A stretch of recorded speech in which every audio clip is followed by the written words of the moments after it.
नुसते काय बघताय हो, विचारा की काहीतरी मला. काय कुणाला काय विचारायचंय?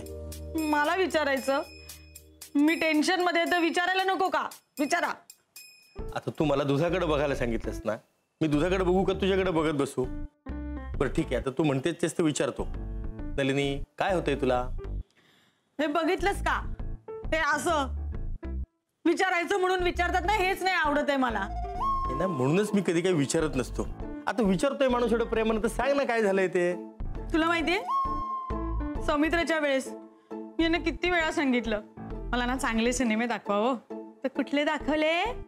दिल, आशिकी. त्यावेळेचे सिनेमाचं आता काय आलं मध्येच मग? कारण तेच संस्कार झाले तुमच्या सौमित्रवर. त्या सिनेमात काय दाखवलं होतं? ती मुलं आई वडिलांना विचारत नाहीत, जुमानत नाहीत, त्यांना हवं तसं वागतात. तेच तेच करतोय सौमित्र.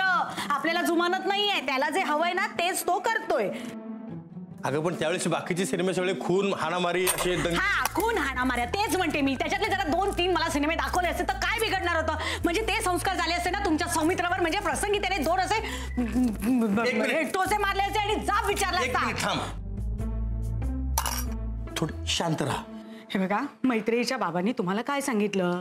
की ते सौमित्राशी बोलले आणि ते तुम्हाला सांगणार आहे. सांगेल. सौमित्राने तुम्हाला काही सांगितलं? हो. काय?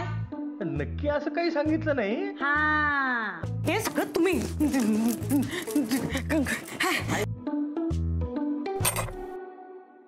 हे बघ नलू, मी तुला सांगतो. मी तुला सांगतो, तू विनाकारण विचार करत बसू नको. काहीतरी सगळं मी आहे मार्ग काढायला. अगं माझं लेकरू ग, भूक लागली. जा पटकन आधी आंघोळ बिंगोळ आवरून ये, मग देणार खायला. काय यार, आता मी काय सांगत होते, तुम्ही ना बाकीचं माझ्याशी काही बोलूच नका. तुम्ही ते खडसावून विचारा त्याला. वा, साबुदाण्याची खिचडी करणारच वाटतं. हो. मग कांदा का चिरते? तुला काय करायचंय? मी काय, तू आणि तुझे बाबा दोघे 24 तास तिथे. तुझ्या दादाबाई माझ्यावर काय वेळ आली तुला माहिती तरी आहे का रे?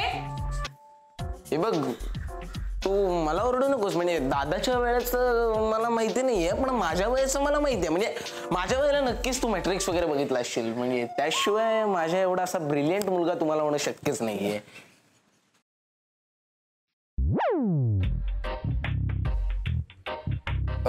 एक उपाय आहे तुमच्या या फालतू समस्येवर.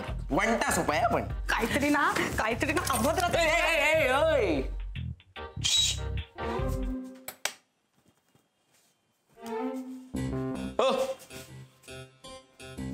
म्हणजे एक उपाय आहे माझ्याकडे. बघ, आता तुमचं दात दुखत असेल तर तुम्ही ENT स्पेशालिस्ट कडे जाणार का? हा, तेच सांगतोय. सौमित्र तुमचा मुलगा हा कधीच तुम्हाला काहीच खरं सांगणार नाही. मग खरं कोण सांगणार? मैत्री कशी भावनिक आहे ग, त्यामुळे तिला इमोशनली ब्लॅकमेल करा.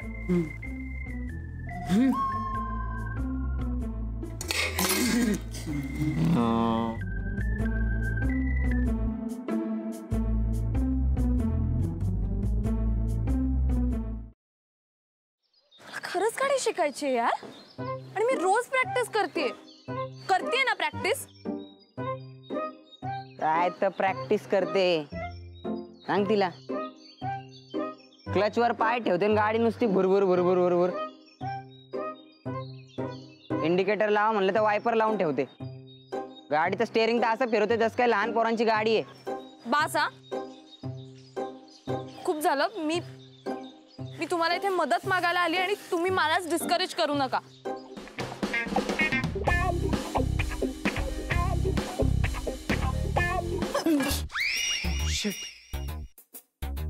तू पण इथे लपलीस? हो, मी काही पाल नाहीये भिंतीला चिकटून राहिला. What are you kidding me? अशा सिच्युएशनला तुला विनोद सुचू शकतो? कसं असतं ना, अशी सिच्युएशन आली की आपल्याला टेन्शन येतं आणि मग ते टेन्शन घालवण्यासाठी विनोद करणं चांगलं. What's it? नाईस.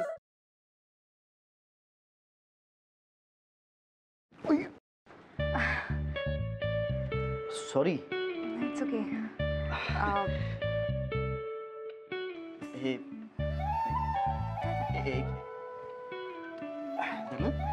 सोड.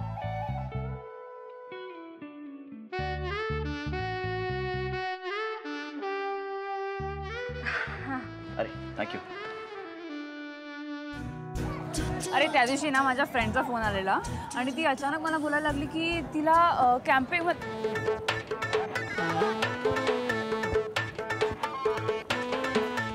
काय करतोयस?